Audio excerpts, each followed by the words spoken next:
so now that I found the 8mm, not 10mm, I'm going to one at a time, and you don't have to use anything special, just go slow and make sure that you're not breaking anything.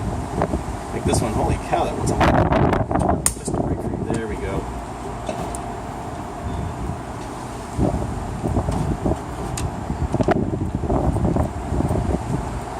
You can use a ratchet or anything like that. It's just You're ratchet. Clear. I am a ratchet. Actually, you know what that reminds me of? That video game, Ratchet and Clank. Remember that one? No, ratchet Basically is a just term. Like Crash Bandicoot and all the other ones exactly Ratchet like it. is a term. Do not lose this gold, or the other ones like it. Now we should be able to remove this here coil. But what we should do first is, well, we don't really have to, but you can unplug it first. Just lift up, slowly. Flexible thingy, okay, keep that clean, no big deal. Do we have to video? Now, yes. Now you can see the spark plug down there. And then pause. Wait. Oh.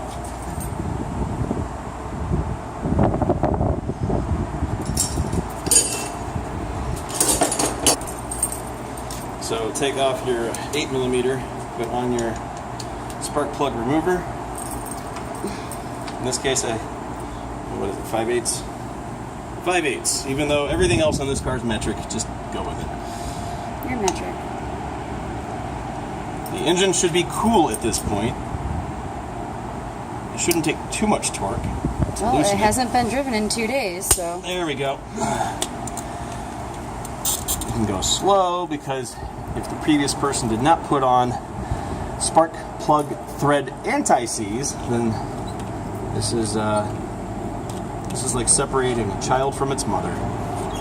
Let me rephrase that. A non-American child from its non-American mother. We Americans, you know, parents don't really give a shit. It's like, oh no, my baby.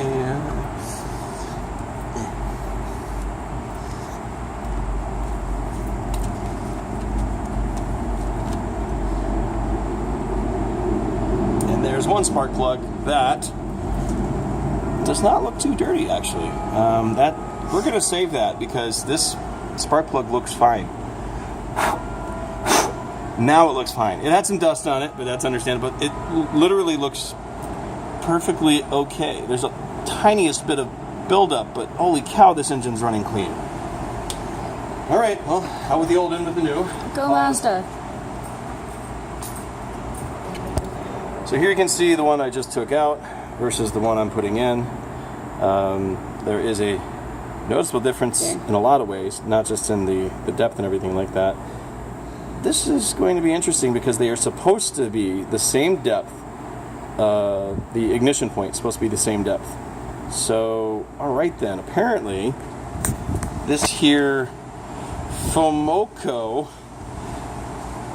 I can't even read the part number, but Fomoco ILTR5A13G is not the exact same as the NGK Iridium R ITR5H. ILTR5X, ITR513. They are the goddamn... Whatever. The point is I'm putting this shiny new one in. Yay. Ready. So, put that in there. This is a spark plug removal socket. It's got a rubber thing in here. You can get the magnetic ones. I totally recommend the magnetic ones because, and I might be able to demonstrate it in a minute, there is a difference. So slowly drop down in here. Stay as center as you can.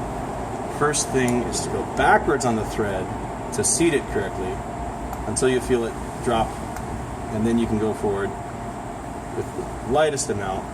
If you do want to use spark plug thread anti-seize, please do before you put this in. I did not, only because I forgot it.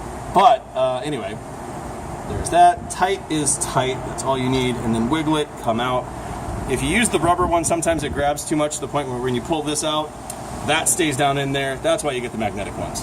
And the process for putting everything back is literally the opposite of taking it out. Put that down in. Wiggle, wiggle, wiggle. Yeah. And then put the bolt on and you're good to go.